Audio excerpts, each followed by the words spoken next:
Cari fratelli e sorelle, buongiorno.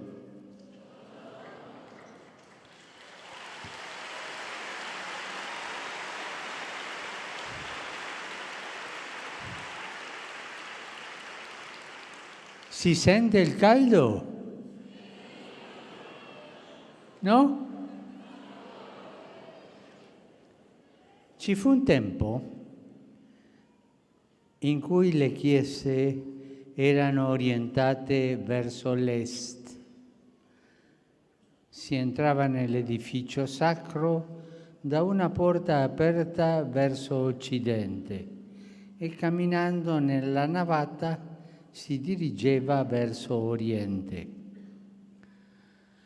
Era un simbolo importante per l'uomo antico, un'allegoria che nel corso della storia è progressivamente decaduta. Noi, uomini dell'epoca moderna, molto meno abituati a cogliere i grandi segni del cosmo, quasi mai ci accorgiamo di un particolare del genere. L'Occidente è il punto cardinale del tramonto, dove muore la luce. L'Oriente invece è il luogo dove le tenebre vengono vinte dalla prima luce dell'aurora e ci richiama il Cristo, sole sorto dall'alto all'orizzonte del mondo. Gli antichi riti del battesimo prevedevano che i catecumeni emettessero la prima parte della loro professione di fede tenendo lo sguardo rivolto verso occidente. E in quella posa venivamo interrogati, rinunciate a Satana, al suo servizio e alle sue opere. E i futuri cristiani ripetevano in coro rinuncio. Poi ci rivolgeva verso l'abside, in direzione all'oriente, dove nasce la luce, e i candidati al battesimo venivano di nuovo interrogati. Credete in Dio Padre, Figlio e Spirito Santo? E questa volta rispondevano, credo. Nei tempi moderni si è parzialmente smarrito il fascino di questo rito. Abbiamo perso la sensibilità al linguaggio del cosmo. Ci è rimasta naturalmente la professione di fede, fatta secondo l'interrogazione battesimale, che è propria della celebrazione di alcuni sacramenti. Essa rimane comunque intatta nel suo significato. Che cosa vuol dire essere cristiani? Vuol dire guardare la luce, continuare a fare la professione di fede nella luce, anche quando il mondo è avvolto dalla notte e dalle tenebre. I cristiani non sono esenti dalle tenebre esterne e anche interne. Non vivono fuori dal mondo, però per la grazia di Cristo ricevuta nel battesimo sono uomini e donne orientati. Non credono nell'oscurità, ma nel chiarore del giorno. Non soccombono alla notte, ma sperano nell'aurora.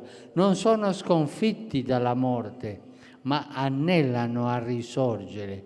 Non sono piegati dal male, perché confidano sempre nelle infinite possibilità del bene. E questa è la nostra speranza cristiana.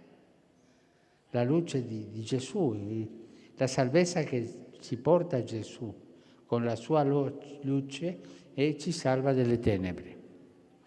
Noi siamo coloro che credono che Dio è Padre e questa è la luce.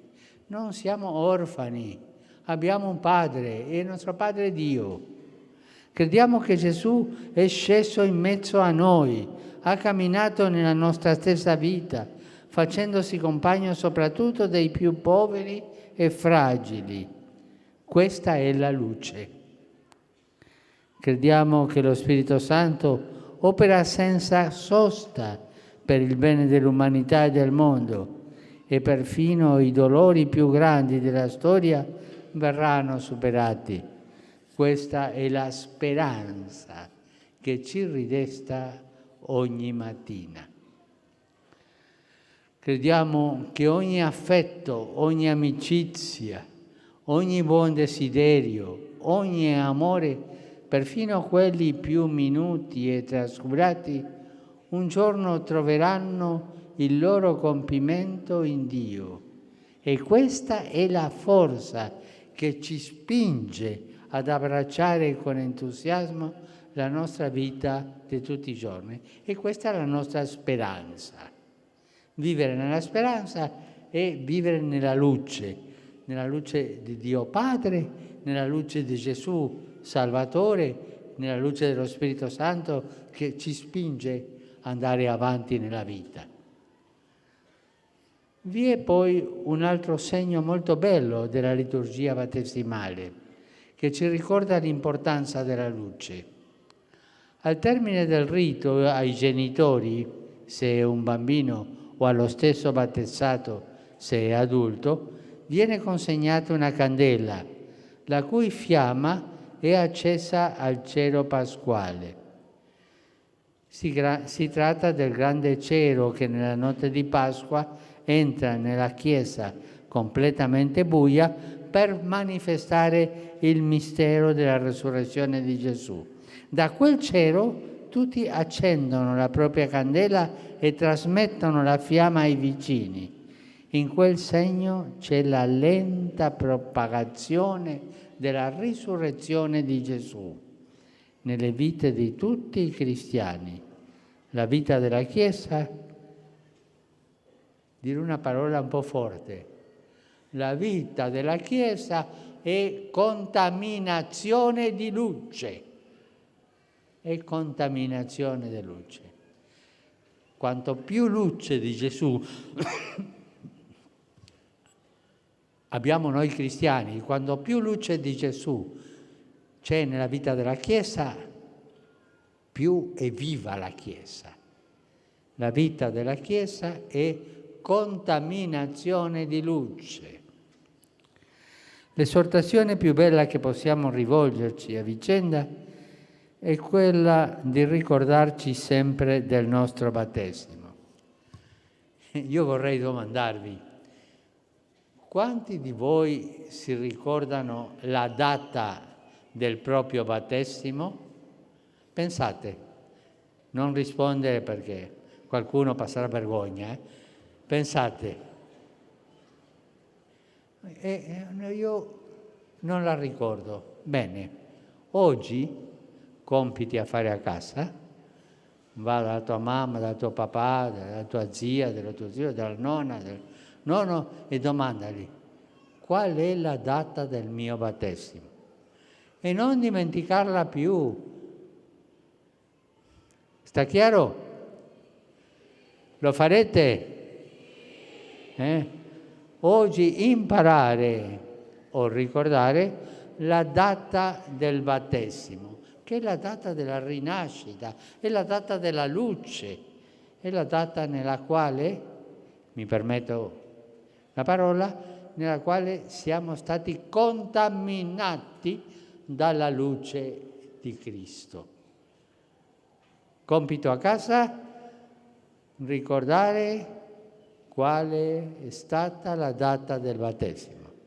Chiaro? Benissimo. Noi siamo nati 2 volte, la prima alla vita naturale, la seconda grazie all'incontro con Cristo nel fonte battesimale. Lì siamo morti alla morte per vivere da figli di Dio in questo mondo. Lì siamo diventati umani come mai lo avremmo immaginato. E ecco perché tutti quanti dobbiamo diffondere il profumo del crisma con cui siamo stati segnati nel giorno del nostro battesimo. In noi vive e opera lo Spirito di Gesù primogenito di molti fratelli e tutti coloro che si oppongono alla ineluttabilità della tenebra e della morte. Che grazia quando un cristiano diventa veramente Cristoforo. Cosa vuol dire Cristoforo? Portatore di Gesù. Cristoforo nel mondo, soprattutto per coloro che stanno attraversando situazioni di lutto, di disperazione, di tenebre e di odio.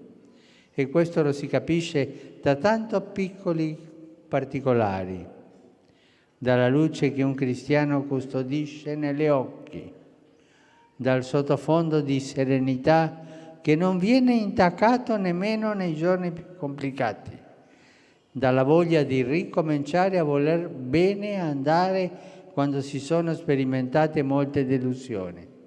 In futuro, quando si scriverà la storia dei nostri giorni, che si dirà di noi? Che siamo stati capaci di speranza oppure che abbiamo messo la nostra luce sotto il moggio? Se saremo fedeli al nostro battesimo, diffonderemo la luce della speranza. Il battesimo è l'inizio della speranza, quella speranza di Dio, e potremo trasmettere alle generazioni future ragioni di vita.